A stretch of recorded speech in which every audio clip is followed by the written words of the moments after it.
estudios urbanísticos que nos interesan, formo parte de un grupo de investigación en imaginarios urbanos, y porque, lo que decía hace un momento, si no creemos que si no entendemos estas percepciones sociales sobre el espacio, no podemos operar sobre el espacio. Que si la evolución de las prácticas urbanísticas en términos de planificación han construido un corpus y un campus erudito, más aún podemos hablar de imaginarios eruditos sobre la planificación, también creemos que hubo muchos ejemplos donde no hubo una constatación previa de las percepciones y las vocaciones de los destinatarios. De tal manera que nos parece que además en la complejidad de la ciudad de hoy, cuando advertimos que en las prácticas sociales sobre el espacio están las que se llevan adelante desde adentro del aparato del Estado y fuera del aparato del Estado, nos abre la posibilidad a los que nos interesan las cuestiones urbanas y urbanísticas de trabajar o dentro del aparato del Estado o por fuera del aparato del Estado, en algunos casos operando con actores sociales colectivos, sociedades de fomento, movimientos sociales, etcétera, etcétera, en tareas de colaboración en la búsqueda de la concreción de sus imaginarios sociales urbanos, y más adelante, si tenemos tiempo, hablaríamos de la posibilidad de contribuir en la facilitación organizacional. Me adelanto para ejemplificarlo ahora y no después como pensaba por cuestiones de tiempo. Me parece que la experiencia del Acueducto Sur de Mar del Plata hubiera sido un claro ejemplo en este sentido. No sé si lo tienen presente, pero esto fue un grupo de vecinos de los barrios del sur que en los años 80 no tenían agua potable a raíz de que si excavaban en los pozos para obtener el agua por pozo estaban las napas freáticas contaminadas, por lo tanto había aguateros que vendían agua más allá de la avenida 39 y antes también. Es decir, que fueron capaces de organizarse tras el imaginario del agua potable y empezaron a reunirse y constituir una entidad que se llamó Asociación Pro Acueducto Sur. Como no lograban un eco suficiente ya en democracia con los gobiernos municipales, no se les ocurrió mejor idea que lavar la ropa sucia que tenían en sus casas en la fuente frente a la catedral, ¿no? La anterior a la remodelada. Entonces, en el verano se juntaron muchos vecinos a lavar la ropa sucia en ese lugar para poner en evidencia que no tenían agua potable en sus barrios. Por supuesto que eso hecho en verano tiene una función pública que obligó al gobierno municipal de entonces a dar lugar a lo que pasaba con esta necesidad del agua potable de los barrios del sur. Y fíjense que generaron una movilización y acciones que terminaron con la obtención de un crédito del Banco Interamericano de Desarrollo que financió la obra del Acueducto Sur, que es una obra de provisión de agua potable que tiene, como obra sanitaria no tenía pozos en el ejido de Mar del Plata capaces de dar respuesta en este sentido, la captación del agua potable es en Batán. Es decir, desde Batán se traslada el agua y abastece a los barrios del sur. Quiere decir que esto, además de ser una práctica urbanística concreta, que es una práctica urbanística donde aparece dentro del campo de las acciones de los privados, del campo de los privados, no de los operadores inmobiliarios y los inversores de edificios de alta gama, sino que son actores de lo privado dentro del campo que podríamos llamar de las necesidades insatisfechas. Pero lograron una organización y lograron articular con el Estado para satisfacer sus demandas.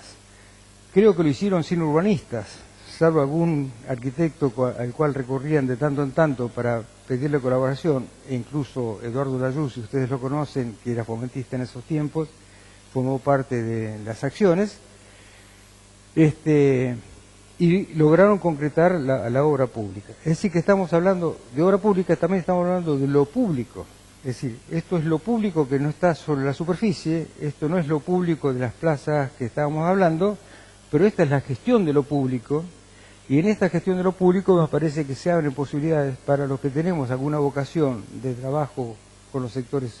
que están carecientes de una u otra demanda concreta, de poder aportar lo técnico y aportar también en las modalidades de organización que permitan este tipo de gestiones. Entonces, daba este ejemplo para decir, en esto uno puede registrar la existencia de un imaginario, y cuando digo la existencia de un imaginario, digo un grupo que socialmente construye una identificación o se identifica. En la medida que se identifica, se plantea objetivos,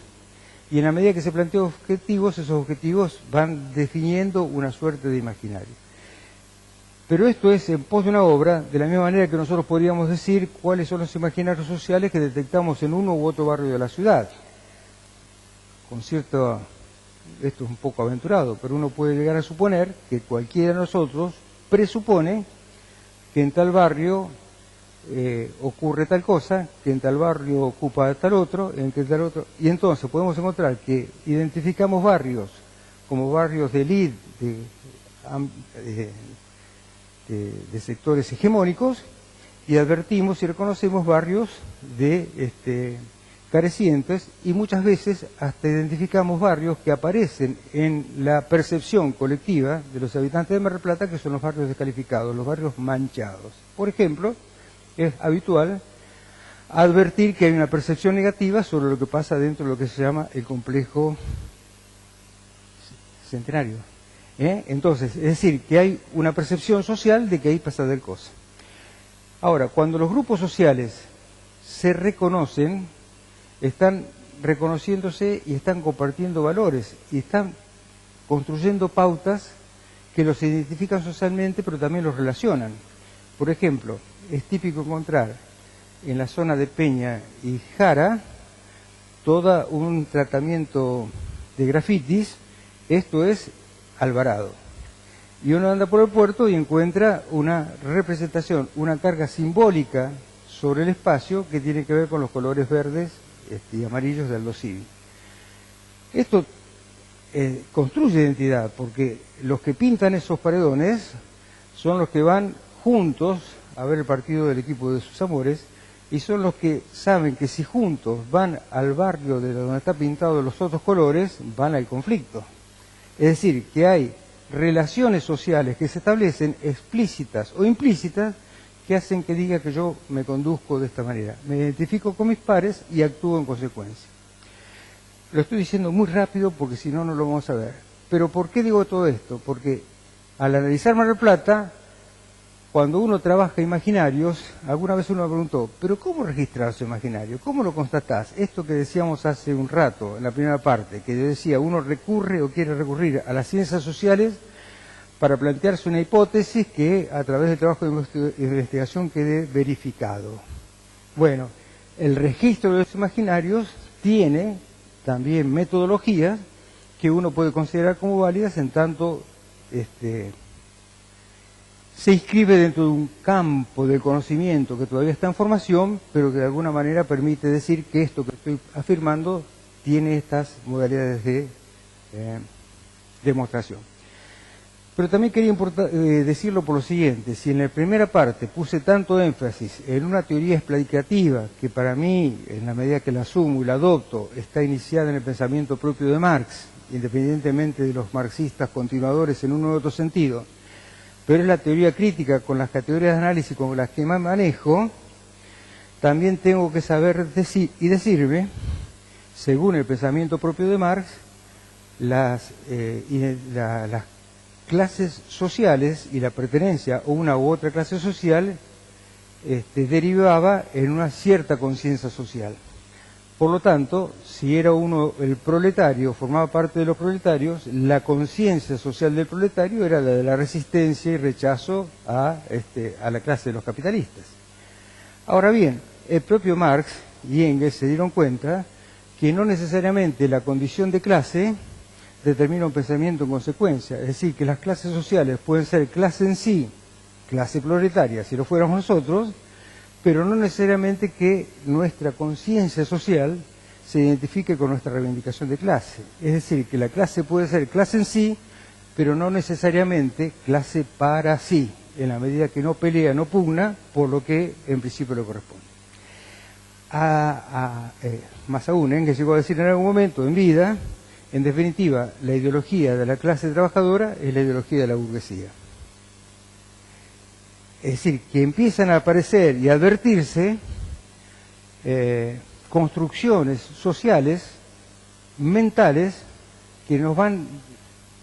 que van acumulando un determinado pensamiento, que tiene un soporte ideológico, por supuesto, pero que no es tan fácil encasillarlos y hacerlos corresponder con una determinada racionalidad establecida a priori. Si esto es así, que en el propio Marx era que cuando la clase trabajadora no actuaba como clase para sí, lo que ocurría que había un problema de falsa conciencia, entonces lo que podemos entender, independientemente ahora de clases capitalistas, burguesas, proletarios o los distintos estratos de las clases medias, que los distintos grupos sociales tienen construcciones mentales que hacen que pensemos que tal cuestión nos identifican y nos relacionan y nos ponen en y nos identifican y nos ponen en condición de actuar socialmente de tal manera. En esta vastedad de situaciones podemos recaer en los italianos del puerto, y uno puede decir el barrio de los tanos, y entre esos muchos tanos están los que son de una u otra región, que comparten valores, conductas y demás, y festejan el santo y su patrono en cada oportunidad. Y después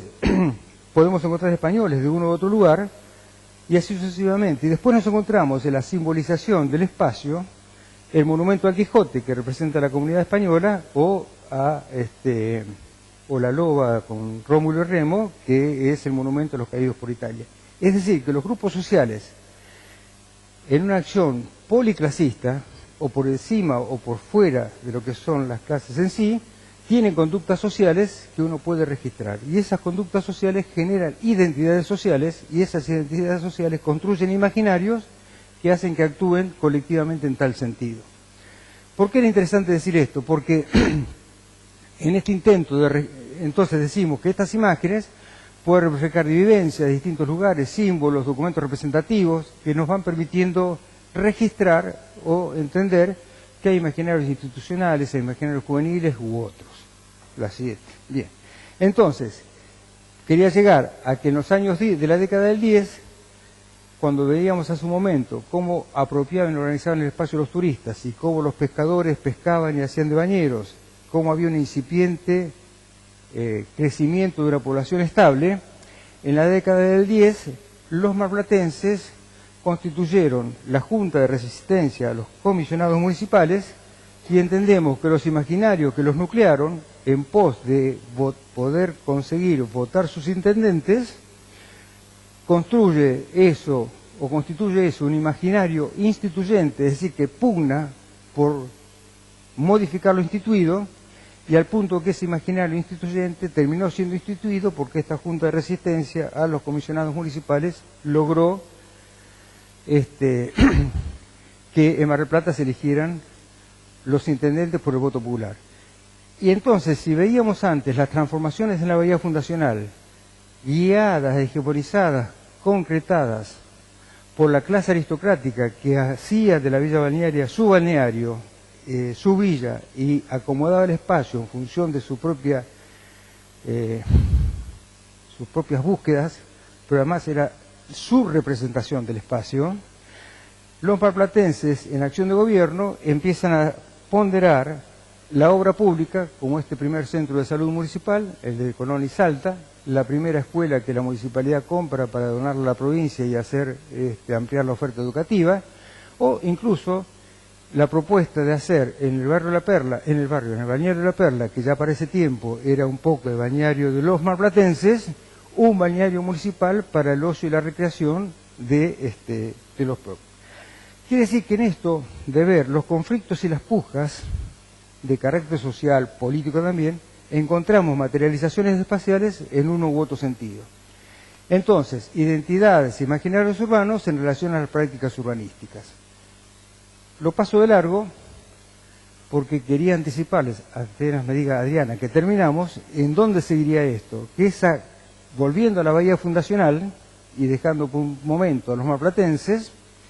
empezamos a ver cómo esa aristocracia que se había apropiado de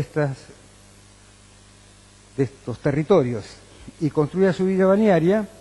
tenía su laguito artificial en la bahía fundacional. Esta foto es de esos laguitos, sí, esos charcos artificiales, y no tanto, donde en el centro está el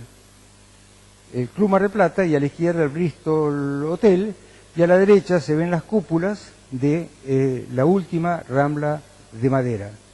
Y casi desde el mismo punto de vista, desde el mismo enfoque, se ve el Club Mar del Plata, ahora la Rambla Francesa, y a la izquierda el Bristol Hotel. ¿Por qué estoy mostrando esto? Porque cuando vemos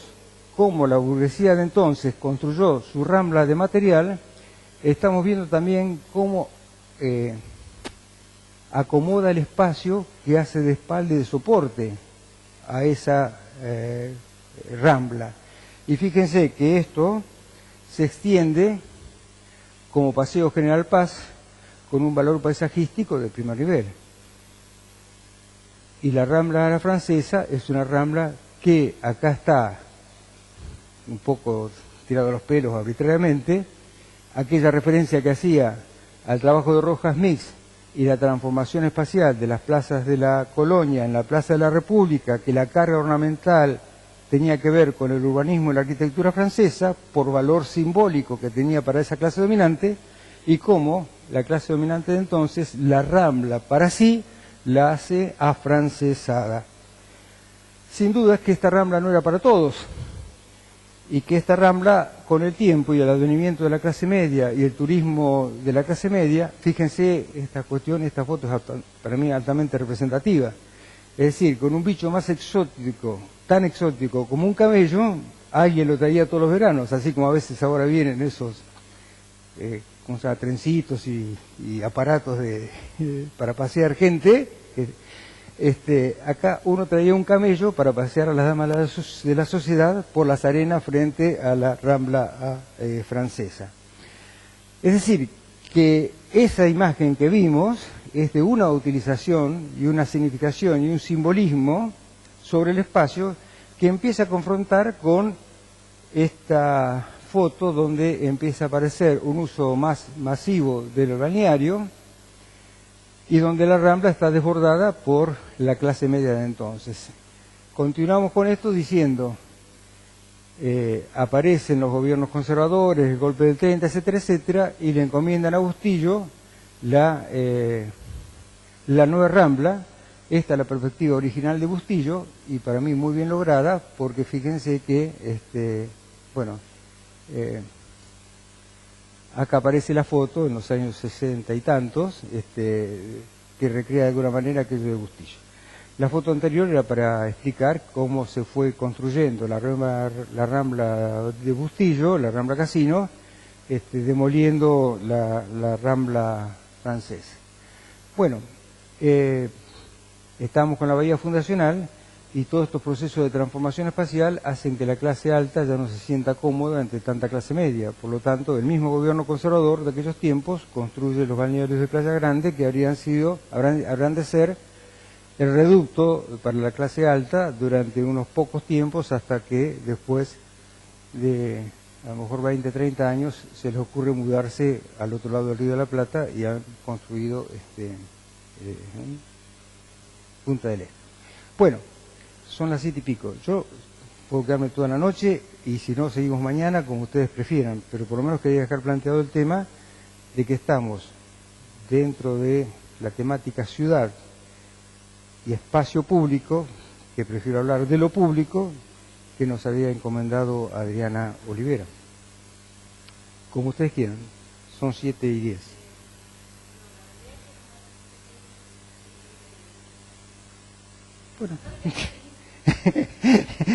Bueno. Bueno.